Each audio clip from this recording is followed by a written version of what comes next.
வணக்கம். Agathiyan academy. TNPSC exams அதோடைய syllabus updation பழைய, அதாவது இப்போ இருக்க ரிவைஸ்டு சிலபஸ் படிக்கணுமா இல்லை புது சிலபஸ் படிக்கணுமாங்கிற அது சம்மந்தப்பட்ட கேள்விகள். அதுக்கப்புறம் சார் என்னென்ன சிலபஸ் டாபிக்ஸ் என்னென்ன புக்ஸில் இருக்குது, இந்த மாதிரியான சில டீட்டெயில்ஸ் கேட்டு எனக்கு கமெண்ட் பண்ணியிருந்தீங்க. ஸோ ஃபஸ்ட் ஆஃப் ஆல் என்னென்ன சிலபஸில் ஃபஸ்ட்டு என்னென்ன டாபிக்ஸ் இருக்குது, அதுக்கப்புறம் அது எந்த புக்கில் படிக்கணும். இப்போ வந்து குரூப் 2A ஸ்டாண்டர்டுக்கு ஃபஸ்ட்டு சொல்கிறேன், நெக்ஸ்ட்டு குரூப் 4க்கு மட்டும் சொல்கிறேன். ஏன்னா நிறைய பேர் வந்து குரூப் 4 மட்டும் டார்கெட் பண்ணி படிக்கிறவங்க இருப்பீங்க. இப்போது வேலைக்கு போகிறவங்களும் சரி, இப்போ புதுசாக நியூ கமரும் சரி, அப்படி இல்லைன்னா இதுக்கு முன்பாக ப்ரிப்பேர் பண்ணிகிட்ருக்கவங்களும் சரி, எல்லாருமே வந்து ஆல்ரெடி வந்து 6th to 10th புக்ஸ் படிச்சிருப்பீங்க. ஸோ உங்களுக்காக நான் அடுத்து சொல்கிற நியூ புக்ஸில் என்ன படிக்கணும் அப்படின்னு சொல்லி, ஃபஸ்ட்டு வந்து பார்த்திங்கன்னா ஹிஸ்ட்ரி பொறுத்த வரைக்கும் குரூப் 2A லெவலுக்கு பார்த்திங்கன்னா மற்ற எதுவும் வந்து நீங்கள் கான்சன்ட்ரேட் பண்ணுங்கிற அவசியம் கிடையாது. ஸ்பெஷலாக வந்து இந்த ஃபுல் புக்கில் இருக்க எல்லாத்தையும் படிக்கணும் அப்படிங்கிற அவசியம் கிடையாது. சிலபஸ் மட்டும் படிச்சிங்கன்னா, சிலபஸில் இருக்க டாபிக்ஸ் மட்டும் கவர் பண்ணுங்கள் போதும். இப்போ நான் சொல்கிறது டிகிரி ஸ்டாண்டர்டுக்காக சொல்கிறேன். ஃபஸ்ட்டு வந்து பார்த்திங்கன்னா ஐரோப்பியர்கள் வருகை மற்றும் ஐரோப்பியர்கள் வருகைக்கு பின் நமது இந்தியா. இந்த டாபிக் இங்கிலீஷில் advent of European invasion, expansion and consolidation of British rule, effect of British rule on socio economic factors. சமூக மற்றும் பொருளாதார மாற்றங்களில் பிரிட்டிஷ் அரசின் பங்கு. அதுக்கப்புறம் பார்த்திங்கன்னா social reforms and religious movements, சமூக சீர்திருத்தங்கள் மற்றும் மத இயக்கங்கள். இந்த டாபிக்ஸ் எல்லாம் எதில் பார்க்கணுன்னு பார்த்தீங்கன்னா 11th ஹிஸ்ட்ரி ஓல்டு புக், அதாவது 11வது வரலாறு புத்தகம் பழைய புக்கில் சாப்டர் 23வது சாப்டர், அந்த ஒரு சாப்டர் படிச்சிங்கன்னா போதும். புது புக்கில் பார்த்தீங்கன்னா 11th ஹிஸ்ட்ரி வால்யூம் 1ல் chapter 16, 17, 19 volume 2, 11th history volume 2ல் சாப்டர் 16, 17, 19. அடுத்தது பார்த்தீங்கன்னா 12th ஹிஸ்ட்ரி பழைய புக். ஏன்னா வந்து புது புக் வந்து இப்போ ரஃப் காப்பி தான் அப்டேட் பண்ணியிருக்காங்க, இன்னும் வந்து ஒரிஜினல் டிராஃப்டாக வந்து இன்னும் நமக்கு வந்து புக்கு வரல. ஸோ இப்போதைக்கு பழைய புக்கு ஃபாலோ பண்ணிங்கனாலும் போதுமானது. பழைய புக்கில் இருக்க டேட்டா தாங்க புது புக்லேயும் கொடுத்துருக்கான். ஒரு சில புது விஷயங்கள் மட்டும், ஒரு 1 or 2 பாயிண்ட்ஸ் மட்டும்தான் ஆட் பண்ணியிருக்காங்க. ஸோ பழைய புக்கை ஃபஸ்ட்டு தெளிவாக படிச்சிருங்க. பழைய புக் பொறுத்த வரைக்கும் 12வது ஹிஸ்ட்ரி பழைய புக்கில் சாப்டர் 1, 2, 3, 4, 5, 6, 7, 8 and 13. மறுபடியும் சொல்கிறேன், 1, 2, 3, 4, 5, 6, 7, 8 and 13. அதுக்கப்புறம் பார்த்தீங்கன்னா 12th இந்தியன் கல்ச்சர் அப்படிங்கிற புக்கில், அதாவது 12வது இந்திய கலாச்சாரங்கிற ஒரு புக்கு இருக்குங்க. அந்த ஒரு புக்கு எந்த ஸ்கூல்லையும் அவைலபிள் கிடைக்காது. சென்னையில் இருக்கிற ஸ்கூல்ஸில் ஒரு சில ஸ்கூல்ஸில் மட்டும்தான் இந்த புக்ஸ் அவைலபிள் இருக்கும். புக்கு கிடைக்க பெறாதவர்கள் பிடிஎஃபாக கூட நம்ம டெக்ஸ்ட் புக் கார்ப்பரேஷன் லிங்க்கில் போய் டவுன்லோட் பண்ணிக்கலாம். அதை டவுன்லோட் பண்ணுறதுக்கான லிங்க்கும் நான் டிஸ்கிரிப்ஷன் பாக்ஸில் கொடுத்துட்றேன். 12th இந்தியன் கல்ச்சர் புக்கில் சாப்டர் 10 இதை படிச்சிருங்க. அடுத்தது பார்த்திங்கன்னா 1857 முதல் 1920 வரை உள்ள ஹிஸ்ட்ரி, அந்த காலகட்டங்கள், அதுக்குள்ளான உள்ள காலகட்டங்கள். அதுக்கப்புறம் பார்த்திங்கன்னா 1857 பெரும்புரட்சி, இந்திய தேசிய Congress, emergence of Gandhi, Jallianwala வாலாபாக் மஸ்கரே, நான் கோஆப்ரேஷன் மூமெண்ட். என்னென்னு பார்த்தீங்கன்னா இந்திய தேசிய காங்கிரஸ், காந்தி வருகை மற்றும் ஜாலியன் வாலாபாக் படுகொலை சம்பவம். ஏன்னா ஜாலியன் வாலாபாக், இன்னொரு விஷயம் சொல்கிறேன், ஜாலியன் வாலாபாக் பற்றி கொஷின்ஸ் கண்டிப்பாக வர குரூப் 2A இல்லைனா குரூப் 2ல் இருக்கும், குரூப் 2 ப்ரிலிம்ஸில் இருக்கும். எந்த மாதிரியான கொஷின் பார்த்தீங்கன்னா, ஜாலியன் வாலாபாக் அதனுடைய 100வது தினம் வந்து, அதாவது 100வது அந்த தினம் வந்து கடைபிடிக்கப்பட்டது இந்த வருடம் ஏப்ரல் 13ஆம் தேதி அந்த நாள் வந்து கடைபிடிக்கப்பட்டது. ஸோ அது சம்பந்தப்பட்ட கேள்விகள் கரண்ட் அஃபேர்ஸ்லேயும் இருக்கும், இல்லைனா ஹிஸ்ட்ரிலையும் இருக்கும். முக்கியமான ஆட்கள் யாருன்னு பார்த்தீங்கன்னா ஜென்ரல் டயர், அவர் தான் வந்து ஜாலியன் வாலாபாக் படுகொலை சம்பவத்தை நடத்தியவர். ஸோ இந்த டாப்பிக்கை கொஞ்சம் கவர் பண்ணுங்கள். அடுத்தது நான் கோஆப்ரேஷன் மூமெண்ட். இந்த டாபிக்ஸ் எல்லாம் எந்த புக்கில் இருக்குதுன்னு பார்த்தீங்கன்னா 11th ஹிஸ்ட்ரி புது புக்கு 18வது சாப்டர். மறுபடியும் சொல்கிறேன், 11th ஹிஸ்ட்ரி புது புக்கு 18வது சாப்டர் மட்டும் படிங்க, போதுமானது. அடுத்தது 12th ஹிஸ்ட்ரி சாப்டர் 11, 12, 14, 15, 16 பழைய புக்கு. இன்னும் புது புக் வரல. ஸோ யாரும் கஷ்டப்படாதீங்க, பழைய புக் இருக்கிற புக் வச்சே படிங்க, போதும். மறுபடியும் சொல்கிறேன், 12th ஹிஸ்ட்ரி பழைய புக்கு 11, 12, 14, 15, 16. கூடுதலான சில தகவல்கள் வேணும் அப்படின்னு பார்த்தீங்கன்னா அரிஹன் ஜிகே ஒரு புக்கு விற்கும். இது இங்கிலீஷ் மீடியம் மாணவர்கள் மட்டும் நீங்கள் வாங்கி படித்து பாருங்கள், போதும். நெக்ஸ்ட் வந்து பார்த்தீங்கன்னா ஒரு சில டாபிக்ஸ் இருக்கும். என்னென்னு பார்த்தீங்கன்னா emergence of national leaders, Gandhi, Nehru, Tagore, Netaji. அதுக்கப்புறம் பார்த்தீங்கன்னா growth ஆஃப் மிலிட்டன்ட் மூமெண்ட்ஸ், தலைவர்களின் வருகைக்கு பின்பு இந்திய தேசிய பேர் இயக்கம் எப்படி இருந்ததுன்னு சொல்லி நேரு, தாகூர், நேதாஜி மற்றும் காந்தி இவர்கள் தலைப்பில் வந்து சில கேள்விகள் இருக்கும். கன்ஃபார்ம் காந்தியை பற்றின கொஸ்டின் 2 to 3 கேள்விகள் கன்ஃபார்ம் இருக்கும். அடுத்து growth ஆஃப் மிலிட்டன்ட் மூமெண்ட்ஸ், இராணுவ இயக்கங்களின் வளர்ச்சி. Communalism led to partition India since independence. அதாவது இந்தியா பிரிவினைக்கு முன்பு, சுதந்திரத்திற்கு முன்பாக, சுதந்திரத்திற்கு பின்பாக இந்தியாவின் பிரிவினையில் கம்யூனிஸ்டின் பங்கு. இந்த டாபிக்ஸ் எல்லாம் வந்து பார்த்திங்கன்னா 12th ஸ்டாண்டர்ட் ஹிஸ்ட்ரி சாப்டர் 16, 19, 20 மற்றும் 12வது இந்திய கல்ச்சர், இந்திய கலாச்சாரம், 12வது இந்திய கலாச்சாரம் புக்கில் சாப்டர் 11 அதை மட்டும் படிச்சிங்கன்னா போதுமானது. முக்கியமான இன்னொரு விஷயம், தயவு செஞ்சு புக் பேக் கொஷின்ஸை நல்லா தரவாக படிங்க. மற்றபடி பார்த்தீங்கன்னா கேரக்டரிஸ்டிக்ஸ் ஆஃப் இந்தியன் கல்ச்சர், இந்த டாபிக்ஸ் எல்லாமே வந்து பார்த்திங்கன்னா இந்திய கலாச்சாரம் 11 மற்றும் 12வது புக்ஸில் இந்த டாபிக்ஸ் இருக்கும். என்னென்னு பார்த்தீங்கன்னா நிறம், மொழி, இந்திய ஒரு சமுதாய, அதாவது செக்யூலர் ஸ்டேட்னு சொல்லுவாங்க, ஒரு சமத்துவ மாநிலம். அதுக்கப்புறம் பார்த்திங்கன்னா அப்புறம் organisation of fine arts, dance, drama, music, இந்த மாதிரியான டாபிக்ஸ் எல்லாம் பார்த்திங்கன்னா நம்மளுடைய இந்திய கலாச்சாரம் புக்கு 11வது மற்றும் 12வது புக்கு பிடிஎஃப், அதற்கான லிங்க் வந்து நான் டிஸ்கிரிப்ஷன் பாக்ஸில் போட்டிருக்கேன். நீங்கள் அதை மட்டும் பார்த்திங்கன்னா போதுமானது. நெக்ஸ்ட்டு வந்து பார்த்திங்கன்னா தென்னிந்திய வரலாறு. தென்னிந்திய வரலாறு பொறுத்த வரைக்கும் திராவிடர்கள் மூமெண்ட், அதாவது திராவிடர்களின் வருகை, இந்த டாபிக்ஸு. அதுக்கப்புறம் வந்து பார்த்திங்கன்னா பொலிட்டிக்கல் பார்ட்டிஸ், அரசியல் கட்சிகள் மற்றும் அவங்க கொண்டு வந்த திட்டங்கள்.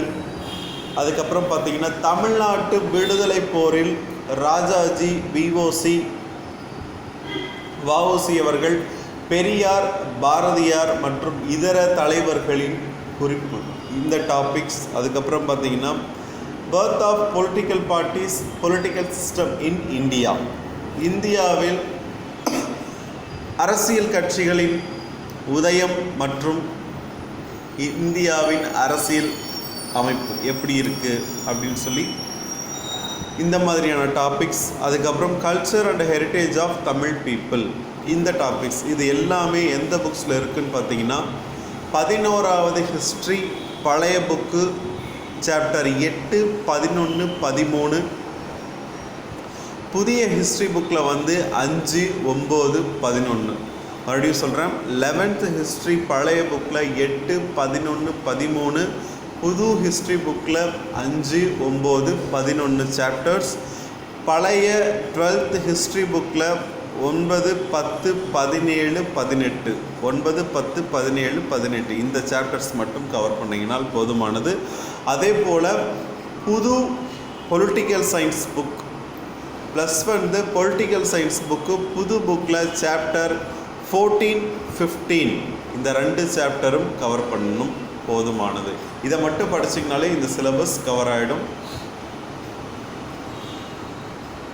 அடுத்ததாக பார்த்தீங்கன்னா இந்திய அரசியல் அமைப்பு, இந்தியன் பாலிட்டின்னு சொல்லுவாங்க. இந்தியன் பாலிட்டி பொறுத்த வரைக்கும் நம்மளுடைய ஸ்கூல் புக்ஸில் இருக்கிற 6th to 10th வரைக்கும் இருக்கிற ஸ்கூல் புக்ஸில் இருக்க சிவிக்ஸ் போர்ஷன்ஸை அப்படியே கவர் பண்ணுங்கள். அதுதான் நம்மளுடைய கம்ப்ளீட் சிலபஸ். அதுக்கப்புறம் பார்த்தீங்கன்னா இங்கிலீஷ் மீடியம் படிக்கிறவங்க லக்ஷ்மிகாந்த் புக்கை ஃபாலோ பண்ணுங்கள், போதுமானது. தமிழ் மீடியம் படிக்கிறவங்க பாக்கியா புக்கை படிங்க, ஏன்னா தமிழுக்கு கொஞ்சம் எளிமையாக இருக்கும். அதில் எனக்கு வந்து வேறு எந்த புக்கும் அதை விட கொஞ்சம் எளிமையாக இருக்க மாதிரி தெரியல. ஸோ பாக்கியா, இந்திய அரசியலமைப்பு பாக்கியா புக் படிங்க. தமிழ் இங்கிலீஷ்க்கு லக்ஷ்மிகாந்த் படிங்க. லக்ஷ்மிகாந்த் பொறுத்த வரைக்கும் நிறைய கண்டென்ட் இருக்க மாதிரி இருக்கும். சில இம்பார்ட்டன்ட் சிலபஸ் டாபிக்ஸ் மட்டும் கவர் பண்ணிங்கனால் போதுமானது.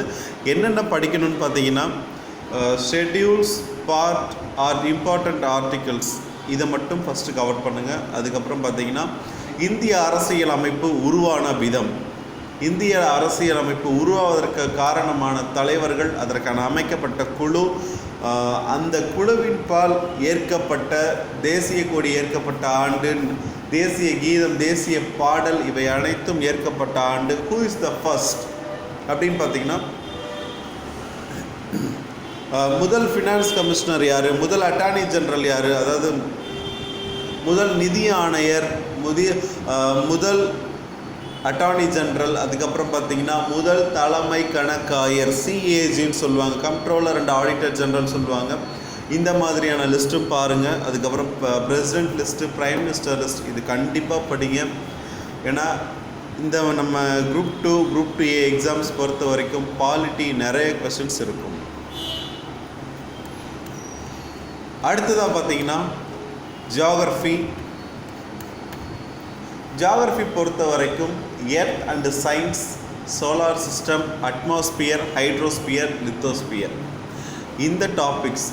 புவி மற்றும் அண்டம், அதுக்கப்புறம் பார்த்தீங்கன்னா சூரிய குடும்பம், சோலார் சிஸ்டம், அட்மாஸ்பியர், ஹைட்ரோஸ்பியர் மற்றும் லித்தோஸ்பியர், இந்த டாபிக்ஸ் எல்லாம் புது ஜியாகிரஃபி புக் 11வது புக்கில் இந்த டாபிக்ஸ் அப்படியே கவர் ஆகும். இதை நீங்கள் படிச்சிங்கன்னா நீங்கள் 6th to 10th school book படிக்கணுங்கிற அவசியம் வராது.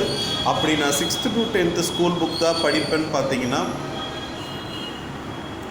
6வது term 1, term 2, term 3, அதுக்கப்புறம் பார்த்தீங்கன்னா 7th, 9th book, 9th term 1, term 2, term 3, இதை படிச்சிங்கன்னா இந்த டாபிக்ஸ் கம்ப்ளீட்டாக கவர் ஆகும். அடுத்தது பார்த்தீங்கன்னா monsoon, rainfall, weather, climate and water resource, rivers in India, பருவநிலை மாற்றங்கள், மழைப்பொழிவு, வெதர் அண்ட் கிளைமேட், இந்தியாவின் நீர்நிலைகள் மற்றும் நதிகள், இந்தியாவின் நதிகள், இந்த டாபிக்ஸ் எல்லாம் வந்து பார்த்திங்கன்னா 11th நியூ புக்கில் 11th ஜியாகிரஃபி நியூ புக்கில் கம்ப்ளீட்டாக கவர் ஆகும். அப்படி இல்லைன்னு பார்த்தீங்கன்னா 10th இப்போ இருக்க பழைய 10th சோஷியல் புக்கில் ஜியாகிரஃபி ஃபஸ்ட்டு 6 சாப்டர்ஸ் ஃபுல்லாக கவர் பண்ணிங்கனாலே நம்மளுடைய ஜியாகிரஃபி மோஸ்ட்லி கவர் ஆகும். குறிப்பாக ஜியாகிரஃபி படிக்கிறவங்க மேப் வச்சு படிங்க, மேப் வச்சு ஒர்க் அவுட் பண்ணி படிச்சிங்கன்னா கொஞ்சம் ஈஸியாக புரியும். ஏன்னா இந்த ரெயின்ஃபால், மான்சூன், இந்த பருவக்காற்று, தென்மேற்கு பருவக்காற்று, அதுக்கப்புறம் இந்த மாதிரியான பருவக்காற்றுகள் எங்கேருந்து எந்த திசையை நோக்கி போகுது, எந்த கடல்லிருந்து எந்த கடல் பரப்பிலிருந்து அது புயல் உருவாகுது, இந்த மாதிரியான கேள்விகள் நிறைய கேட்டிருக்காங்க. அதுக்கப்புறம் பார்த்திங்கன்னா ஜியாகிரபிக்கல் நடப்பு நிகழ்வுகள், புவியியல் சார்ந்த நடப்பு நிகழ்வுகள் பொறுத்த வரைக்கும் சமீபத்தில் தாக்கிய புயல், அதனுடைய வேகம், அந்த புயல் எங்கு உருவானது, இந்த மாதிரியான கேள்விகள் இடம்பெறலாம். எப்படின்னு பார்த்திங்கன்னா சமீபத்தில் மொசாம்பிக்கை ஒரு புயல் ஏப்ரல் முதல் வாரத்தில் மொசாம்பிக்கை ஒரு புயல் தாக்குச்சு. அந்த புயலின் பெயர் என்ன, அதற்கு பெயரிட்டவர்கள் யார், எந்த கடலில் அது தோன்றியது, அதனுடைய வேகம் என்ன, அது தாக்கிய நகரங்கள் என்ன, அதுக்கப்புறம் பார்த்திங்கன்னா அந்த புயல் வந்து எப்போ வலுவிழந்தது, இந்த மாதிரியான கேள்விகள் தான் டிஎன்பிஎஸ்சியில் கண்டிப்பாக இருக்கும். ஸோ தாக்கிய புயலின் பெயர் இடாய். இந்த இடாய் புயலை பற்றின ஒரு சின்ன ஆர்டிக்கிள் வந்து நீங்கள் நெட்டில் சர்ச் பண்ணிங்கனாலே உங்களுக்கு கிடைக்கும். அடுத்ததாக பார்த்திங்கன்னா மண் வளம், காடு மற்றும் வந்து இந்த வைல்ட் லைஃப், அக்ரிகல்ச்சுரல் பேட்டர்ன், விவசாயத்தை சார்ந்த டாபிக்ஸ். அதுக்கப்புறம் பார்த்திங்கன்னா சோஷியல் ஜியாகிரஃபி, பாப்புலேஷன் டிஸ்ட்ரிபியூஷன் மிக மிக மிக முக்கியமான ஒரு டாபிக். ஏன்னா இன்னும் 2 ஆண்டுகளில் சென்சஸ் எடுக்க போகிறாங்க. எடுக்க போகிற சென்சஸ் எப்படின்னு பார்த்திங்கன்னா ஆப் மூலமாக வந்து சென்சஸ் எடுக்கிற மாதிரி சொல்லியிருக்காங்க. ஸோ சென்சஸ் பற்றின கேள்விகள் கண்டிப்பாக இடம்பெறும். சாயில், மினரல்ஸ், கனிம வளங்கள், இயற்கை வளங்கள், natural resources, natural vegetation, wild life, வனவிலங்குகள், காடு, அக்ரிகல்ச்சுரல் பேட்டர்ன், இந்த மாதிரியான டாபிக்ஸ் எங்கே இருக்குதுன்னு பார்த்தீங்கன்னா 11th ஜியாகிரஃபி நியூ புக்கில் இருக்குது. 10th ஜியாகிரஃபி 10வது பழைய புக் சோஷியல் கண்டிப்பாக படிங்க. அதே போல் 7வது பழைய புக்கு ஜியாகிரஃபி கண்டிப்பாக எல்லா டாபிக்ஸும் கவர் பண்ணியிருக்கணும். அதே டாபிக்ஸ் தான் 9th நியூ புக்கில் புது டேர்மில் இருக்கும், அதையும் சேர்த்து படிங்க.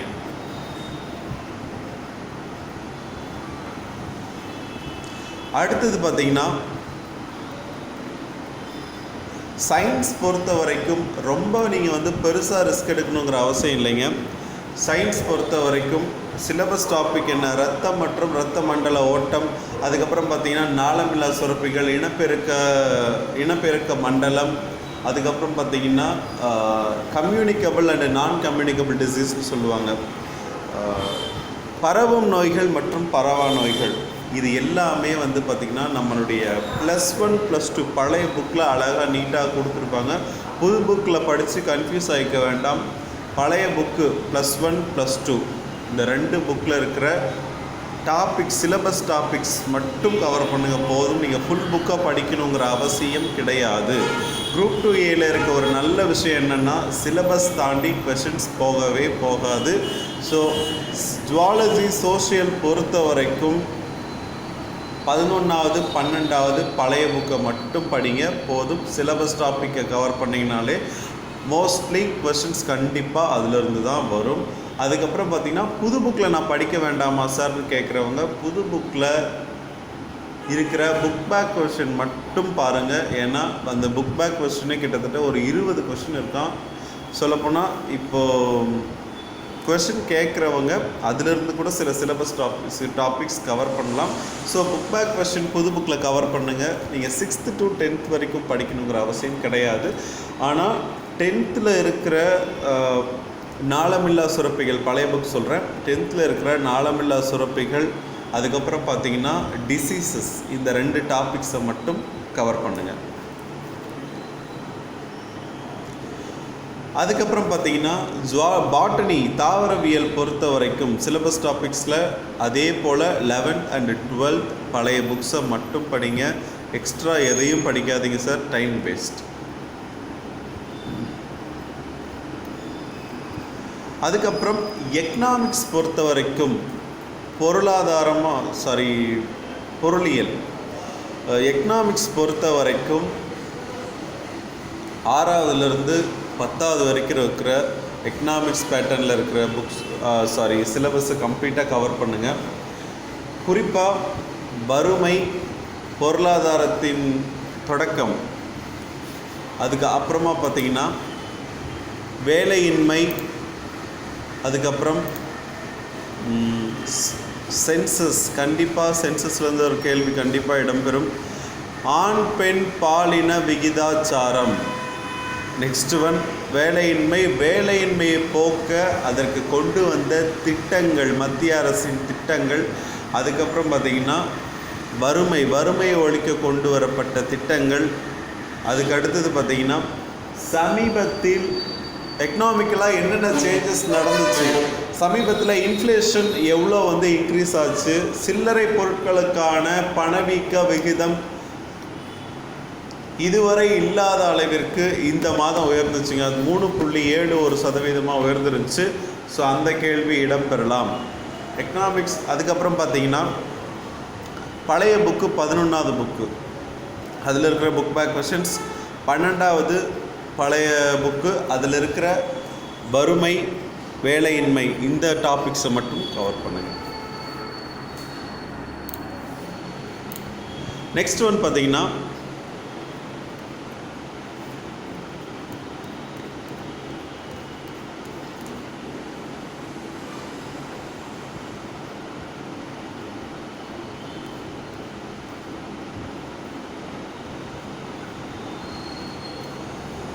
அடுத்ததாக பார்த்தீங்கன்னா தாவரவியலில் சுவாசங்கிற பகுதி பழைய புக்கில் கொடுத்துருப்பாங்க. அதில் ஒரு டேப்லர் காலம் போட்டு பழைய பாட்னி புக்கில் 11th புக்லேயும் 12th புக்லேயும் கொடுத்துருப்பாங்க. காற்றில்லா சுவாசம், காற்றில்லா சுவாசம், அதாவது ஏரோபிக் அண்ட் ஆனோரோபிக் ரெஸ்பிரேஷன் சொல்லி கொடுத்துருப்பாங்க. அந்த டாப்பிக்கில் கடைசியில், யூனிட் கடைசியில் ஒரு டேப்லர் காலம் மாதிரி போட்டிருப்பாங்க. பையூரிக் ஆசிட், அப்புறம் கார்பன் டை ஆக்சைடு, குளுக்கோசிஸ், இந்த மாதிரியான மாற்றங்களில் எவ்வளோ ஏடிபி வெளியேறுது அப்படிங்கிற விஷயத்தை மட்டும் அந்த டேப்லர் காலத்தில் படிங்க, போதுமானது. அடுத்தது பார்த்திங்கன்னா கெமிஸ்ட்ரி பொறுத்த வரைக்கும் நீங்கள் 6th to 10th இருக்கிற புக்ஸை மட்டும் படிச்சிங்கனாலே போதும். 11th 12th படிக்கணுங்கிற அவசியம் கிடையாது. பழைய புக்கில் பார்த்திங்கன்னா பூச்சிக்கொல்லிகள் அந்த டாபிக் பொறுத்த வரைக்கும் பழைய 9th புக்கை ஃபாலோ பண்ணுறது, பழைய 9th புக்கு, அதுக்கப்புறம் பார்த்திங்கன்னா 8th புக்கு, இது ரெண்டுலேயும் கண்டிப்பாக இருக்கும். ஸோ அதை ஃபாலோ பண்ணுங்கள். லாங்குவேஜ் பொறுத்த வரைக்கும் தமிழ் மீடியம், மறுபடியும் சொல்கிறேன், தமிழ் மீடியம் புது புக்கை ஃபுல்லாக படிக்கணும். இங்கிலீஷ் மீடியம் பொறுத்த வரைக்கும் நமக்கு எந்த ஒரு சேஞ்சஸும் கிடையாது. பழைய புக்கில் சிலபஸ் அப்டேட் ஆன பிறகு பழைய புக்கில் சப்போஸ் புது புக்கில் இருக்க டாபிக்ஸ் ஆட் பண்ணியிருந்தாங்கன்னா அந்த டாபிக்ஸ் மட்டும் படிங்க. அதோடைய புக் பேக் கொஷின்ஸ் மறக்காமல் படிங்க. அது வரைக்கும் 6th to 12th புது புக்கை கண்டிப்பாக கவர் பண்ணியிருக்கணும். கம்ப்ளீட்டாக புது புக்கை படிங்க, ஆழமாக புரிஞ்சு படிங்க.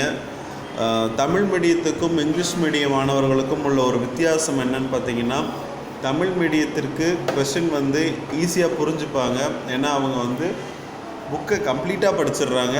இங்கிலீஷ் மீடியம் பொறுத்த வரைக்கும் பார்த்தோம்னா புக்கு விஷயம் கம்மி தான், சின்ன புக்கு தான், ஆனால் நம்ம எந்த அளவுக்கு புரிஞ்சு படிக்கிறோங்கிறத ஒரு விஷயத்தை தான் அவங்க கேட்குறாங்க. ஸோ நம்ம ஒவ்வொரு யூனிட்டையும் ஒவ்வொரு டாபிக்ஸையும் புரிஞ்சு படிங்க. அடுத்ததாக பார்த்திங்கன்னா கரண்ட் அஃபயர்ஸ் எதுலேருந்து எது வரைக்கும் படிக்கணும்னு சார்னு சொல்லி கேட்டிருந்தீங்க. கரண்ட் அஃபயர்ஸ் பொறுத்த வரைக்கும் பிப்ரவரியிலேருந்து படித்தாலே போதும். அப்படி இல்லைன்னா சார் என்னால் ஜனவரியிலேருந்து படிக்க முடியும்னு சொன்னிங்கன்னா ஜனவரி, பிப்ரவரி, மார்ச், ஏப்ரல், மே, ஜூன், ஜூலை, ஆகஸ்ட் 8 மாத கரண்ட் அஃபயர்ஸ் மறக்காமல் படிங்க. சப்போஸ் உங்களுக்கு கரண்ட் அஃபயர்ஸ் படிக்க கஷ்டமாக இருந்துச்சுன்னா ஜனவரி, பிப்ரவரி இந்த 2 மாதத்துக்கு மட்டும் 0 கரண்ட் அஃபயர்ஸ் ஃபாலோ பண்ணலாம். ஏன்னா ஒன்லைனர்ஸ் மாதிரி கொடுத்துருப்பாங்க, அது கொஞ்சம் படிக்க எளிமையாக இருக்கும். மார்ச், ஏப்ரல், மே, ஜூன், ஜூலை, ஆகஸ்ட் இந்த 6 மாதத்துக்கு மட்டும் ஃபுல் கரண்ட் அஃபயர்ஸ் படிங்க. கரண்ட் அஃபயர்ஸ்க்கு நீங்கள் என்ன வெப்சைட் இல்லை ஏதாவது ஒரு மேகசின் ஃபாலோ பண்ணுறீங்கன்னா அதே ஃபாலோ பண்ணால் போதுமானது. அப்படி இல்லைன்னா போர்ட்டல், அதுக்கப்புறம் பார்த்திங்கன்னா டிஎன்பிஎஸ்சி தேர்வு பெட்டகம், இந்த மாதிரியான வெப்சைட்ஸில் நீட்டாக கொடுத்துருப்பாங்க, நீங்கள் அதையே ஃபாலோ பண்ணால் போதுமானது. வேறு ஏதாவது உங்களுக்கு சந்தேகங்கள் இருந்தால் கமெண்ட் பாக்ஸில் தெரியப்படுத்துங்க. தொடர்ந்து இணைந்திருங்கள் அகத்தியனுடன். நன்றி, வணக்கம்.